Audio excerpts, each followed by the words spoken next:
नमस्कार बच्चों, YouTube channel शिक्षालय में आपका बेहद स्वागत है। मेरा नाम है रेणु यादव। इस YouTube चैनल के माध्यम से हम क्लास 9 से लेकर 12 तक की पूरी केमिस्ट्री और क्लास 10 की साइंस कवर कर रहे हैं।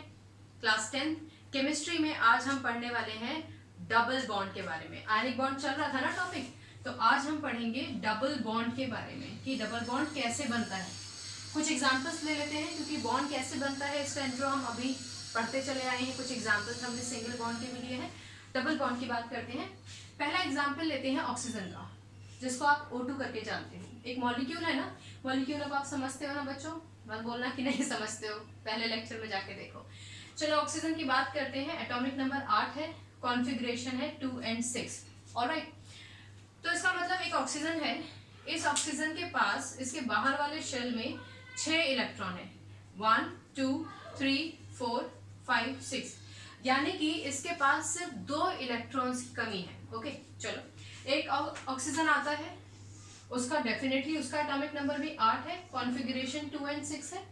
दुनिया में जितने भी ऑक्सीजन मॉलिक्यूल्स है सबके साथ यही कंडीशन है। ओके, जितने भी ऑक्सीजन के एटम हैं सबके साथ यही कंडीशन है। बाहर वाले शेल में 6 इलेक्ट्रॉन है, दिखा देते हैं यहाँ पे 1 2 3 4 5 6।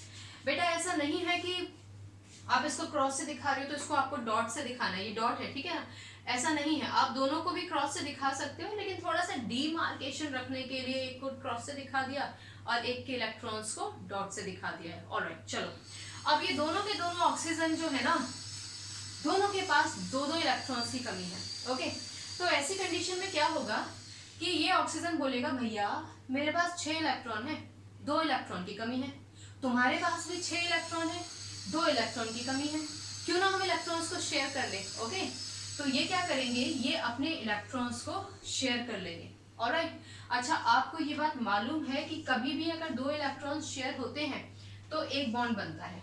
Getting my point? ओके, तो अगर मान लीजिए कि 4 इलेक्ट्रॉन्स शेयर हो रहे हैं तो कितना बॉन्ड बनेगा बच्चों? डबल बॉन्ड बनेगा।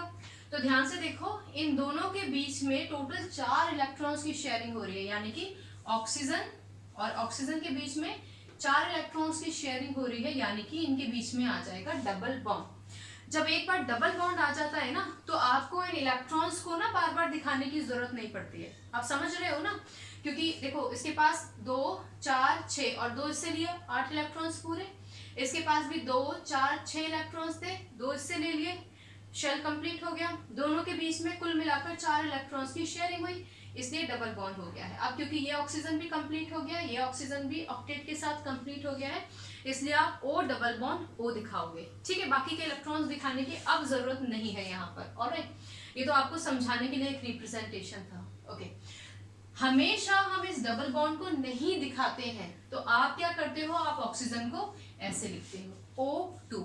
और आप जानते हैं कि जब एक जैसे 2 एटम्स शेयरिंग से एक दूसरे के साथ जुड़ जाते हैं through bond, then that is known as a molecule. आपको याद है ना, this is known as the molecule of element. Okay, element का मतलब जितने भी मेटल्स नॉन मेटल्स हैं उनको हम एलिमेंट्स कहते हैं ना, याद है ना आपको। मैं दोबारा से बीच बीच में बताती रहती हूँ ताकि आप डिस्कनेक्टेड ना हो जाओ। ओके, लेकिन आपको रिवाइज करके इन सबको खुद से भी याद रखना है। तो क्योंकि 2 एक जैसे एलिमेंट्स या फिर 2 एक जैसे एटम्स अपने इलेक्ट्रॉन्स को शेयर करके बॉन्ड से जुड़ गए हैं, जिसको हम O2 दिखाएंगे, और कभी भी 2 या 2 से ज्यादा एलिमेंट्स आपस में मिल जाते हैं तो हम उसको मॉलिक्यूल ऑफ एलिमेंट कहते हैं। अगर एलिमेंट्स डिफरेंट तरीके के हो तो हम क्या बोलेंगे, मॉलिक्यूल ऑफ कंपाउंड। चलो ये चीज तो आपको समझ में आ गई होगी, है ना। आगे बढ़ते हैं, just give me 1 minute. Alright, अब हम एक और एग्जांपल ले लेते हैं ना डबल बॉन्ड का, कि डबल बॉन्ड किस तरीके से बनता है। इसको हटा देती हूँ, I hope this is clear. Alright, चलो इसको हटा देते हैं। आज हम सिर्फ डबल बॉन्ड की बात करेंगे, फिर हम ट्रिपल बॉन्ड की बात करेंगे, और उसके बाद हम कोवेलेंट बॉन्ड पर जाएंगे, जिनको कोवेलेंट कंपाउंड बोलते हैं। कोवेलेंट बॉन्ड से जो जुड़ेगा वो कोवेलेंट कंपाउंड कहलाया जाएगा ना, पर उसका जिक्र अभी नहीं करेंगे, अभी डबल बॉन्ड की बात करते हैं। एक और एग्जांपल ले लेते हैं बच्चों, जानते हो ना इसको, कार्बन डाइऑक्साइड, यानी कि एक कार्बन 2 ऑक्सीजन। अब इसकी कहानी सुनते हैं। पहले तो ये देखो कि कार्बन का एटॉमिक नंबर 6 होता है, कॉन्फ़िगरेशन होता है 2 and 4। यानी कि बाहर वाले शेल में 4 इलेक्ट्रॉन है। हमारा काम सिर्फ बाहर वाले शेल से ही है। ओके, चलो खैर, ऑक्सीजन हालांकि यहाँ पे 2 ऑक्सीजन है, लेकिन दोनों का एटॉमिक नंबर और कॉन्फ़िगरेशन तो सेम ही रहेगा ना। तो एक का लिख लेते हैं 8 एटॉमिक नंबर, कॉन्फ़िगरेशन 2 and 6, यानी कि बाहर वाले शेल में 6 इलेक्ट्रॉन है। ओके, अच्छा, ये एक कार्बन 2 ऑक्सीजन से जुड़ा हुआ है, तो कैसे जुड़ता है, पूरी कहानी क्या है, उसको समझने के लिए आओ देखते हैं। कार्बन बनाते हैं सबसे पहले। कार्बन, बेटा हमें बाहर वाले शेल में कितने इलेक्ट्रॉन्स है उससे मतलब है, अंदर वाला तो सिक्योर है ना, तो वो किसी के पास जाएगा ना किसी और के शेल से इलेक्ट्रॉन्स अपने पास लेकर आएगा, क्योंकि उसका शेल तो कंप्लीट है ना। इनकम्प्लीट तो ये वाला शेल है, समझ रहे हो ना। ये कौन सा शेल है, के और एल, इसमें होने कितने चाहिए, 8 हैं, कितने, 4 की जरूरत है इसको, और जब 4 होता है तो शेलिंग भी हो जाती है ना। इसके पास 6 इलेक्ट्रॉन्स हैं। ये कौन सा शेल है, ये के है, ये एल में होने कितने चाहिए, 8 हैं, कितने, 6, 2 इलेक्ट्रॉन्स की कमी है ना। चलो, तो पहले कार्बन के ये 4 इलेक्ट्रॉन सेटल कर लेते हैं। 2 इलेक्ट्रॉन्स यहाँ सेट कर लेते हैं, 2 इलेक्ट्रॉन्स यहाँ सेट कर लेते हैं। सिंपल है, अभी तक तो सिंपल है। अब इसके पास 2 ऑक्सीजन आते हैं। ओके, चलो, एक ऑक्सीजन मानो यहाँ से आता है, बाहर वाले शेल में 6 इलेक्ट्रॉन है ना बच्चों, तो 1 2 3 4 5 6, ऑलराइट, 2 ऑक्सीजन है, एक ऑक्सीजन यहाँ से दिखा देते हैं। इसके पास भी बाहर वाले शेल में 6 इलेक्ट्रॉन्स है, 6 इलेक्ट्रॉन्स हम दिखा देते हैं। ऑलराइट, अब कहानी क्या होती है, कार्बन कहता है कि भैया मेरे पास 4 इलेक्ट्रॉन है, अगर तुम 2 इलेक्ट्रॉन्स अपने मेरे साथ शेयर कर लो और ये ऑक्सीजन भी 2 इलेक्ट्रॉन्स मेरे साथ शेयर कर ले, तो मेरी तो नैया पार। इसका मतलब मेरे पास तो 8 इलेक्ट्रॉन हो जाएंगे, मैं स्टेबल हो जाऊंगा। दोनों ऑक्सीजन कार्बन की बात बड़े ध्यान से सुन रहे थे, समझाने के लिए बता रही हूँ कहानी। तो ये ऑक्सीजन कहता है कि ठीक है बढ़िया, मेरे पास ना 6 इलेक्ट्रॉन है, जब मैं तुमसे अपने 2 इलेक्ट्रॉन शेयर करूंगा ना, तो बदले में तुम्हारे 2 इलेक्ट्रॉन्स मैं भी शेयर कर लूंगा। ये ऑक्सीजन कहता है हाँ सेम डील मैं भी करूंगा, समझ रहे हो ना। तो अब क्या होता है अल्टीमेटली कि ये जो ऑक्सीजन है जिसके पास 6 इलेक्ट्रॉन है, ये कार्बन के 2 इलेक्ट्रॉन शेयर कर लेगा, ठीक है ना, ले नहीं रहा, शेयर कर रहा है। ओके, ये ऑक्सीजन भी 6 तो है ही इसके पास, ये भी कार्बन के 2 इलेक्ट्रॉन शेयर कर लेता है। जैसे कि डील तय हुई थी, अगर कार्बन अपने 2 इलेक्ट्रॉन्स इधर और इधर के ऑक्सीजन से शेयर करता है, तो वो भी ऑक्सीजन के इलेक्ट्रॉन्स को शेयर करेगा। कहने का मतलब कार्बन के पास 4 इलेक्ट्रॉन्स अपने थे, 2 इलेक्ट्रॉन वो इस ऑक्सीजन के, ओके, 2 इलेक्ट्रॉन्स वो इस ऑक्सीजन के और 2 इलेक्ट्रॉन्स इस ऑक्सीजन के शेयर कर लेगा। अब देखो कार्बन के पास 4 अपने थे, 5 6 7 8, कार्बन का शेल कंप्लीट ना।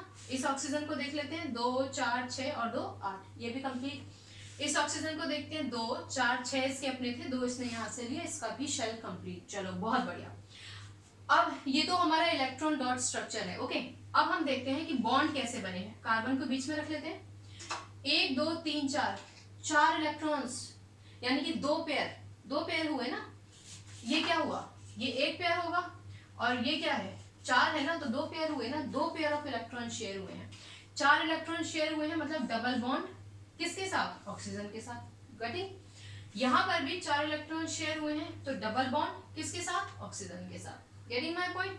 तो इसका मतलब कि अगर आपको बॉन्डेड फॉर्म में दिखाना है, तो आप ऐसे दिखा सकते हैं कि कार्बन के इधर भी ऑक्सीजन और इधर भी ऑक्सीजन। ऑलराइट, और मैंने आपको बताया है कि जब आप बॉन्ड्स लगा देते हैं तो आपको इलेक्ट्रॉन्स दिखाने की जरूरत नहीं पड़ती है, इलेक्ट्रॉन्स आप इलेक्ट्रॉन डॉट स्ट्रक्चर में दिखाते हो।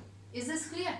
अब हमेशा हम किसी भी कंपाउंड को डबल बॉन्ड या जितने भी बॉन्ड्स हैं वो लगाकर शो नहीं करते ना, इसीलिए हम इसको कॉम्पैक्ट फॉर्म में ऐसे लिख देते हैं। क्लियर। और आपको मालूम ही होगा, आप 9 में पढ़कर आए हो कि इसको हम क्या बोलते हैं, मॉलिक्यूलर फॉर्मूला। और मॉलिक्यूल से निकला है, तो आप ये भी समझ जाइए कि CO2 क्या है, CO2 है मॉलिक्यूल ऑफ कंपाउंड। अभी जस्ट थोड़ी देर पहले मैंने आपको बताया था ना कि अगर एक जैसे 2 एलिमेंट्स आपस में जुड़ जाते हैं, एलिमेंट्स मतलब अपने एटॉमिक फॉर्म में तो जुड़ेंगे अपनी स्टेबिलिटी लाने के लिए, तो एक जैसे 2 एटम्स या 2 एलिमेंट्स जुड़ जाते हैं बॉन्ड से, तो वो मॉलिक्यूल ऑफ एलिमेंट कहलाया जाता है। और 1 या 2 या 2 से 3, अगर O3 की बात करो तो वो क्या है, वहां 3 ऑक्सीजन है, लेकिन वो भी मॉलिक्यूल ऑफ एलिमेंट कहलाया जाएगा। लेकिन क्योंकि यहाँ पर carbon has a different property और वो ऑक्सीजन के साथ जुड़ रहा है, दुनिया में कितनी भी ऑक्सीजन है सबकी प्रॉपर्टी सेम होगी, getting my point, but carbon तो अलग है ना।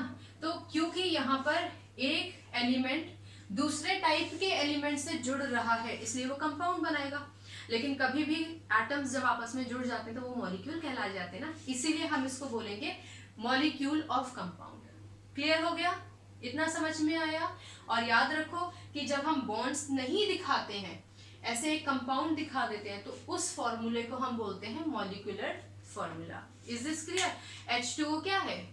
वाटर का मॉलिक्यूलर फॉर्मूला है। Is this clear? CH4 क्या है? मीथेन का मॉलिक्यूलर फॉर्मूला है। ओके अच्छा, आपकी किताब में ना कुछ कार्बन हाइड्रोजन हाइड्रोकार्बन्स के भी एग्जांपल्स दे रखे हैं डबल और ट्रिपल बॉन्ड को समझाने के लिए, पर वो ना हम आगे कार्बन एंड इट्स कंपाउंड में विस्तार से समझ लेंगे। और आप खुद से भी बना के देखिए, अगर नहीं समझ में आता तो मुझे पूछिए। ओके तो ये था एक छोटा सा सेशन डबल बॉन्ड में। अगले सेशन में मिलेंगे, ट्रिपल बॉन्ड के बारे में बात करेंगे। तब तक आप अपना ख्याल रखिए, केमिस्ट्री से अपनी केमिस्ट्री बहुत अच्छी बनाइए, खुश रहिए, पढ़ते रहिए। Take care, God bless you.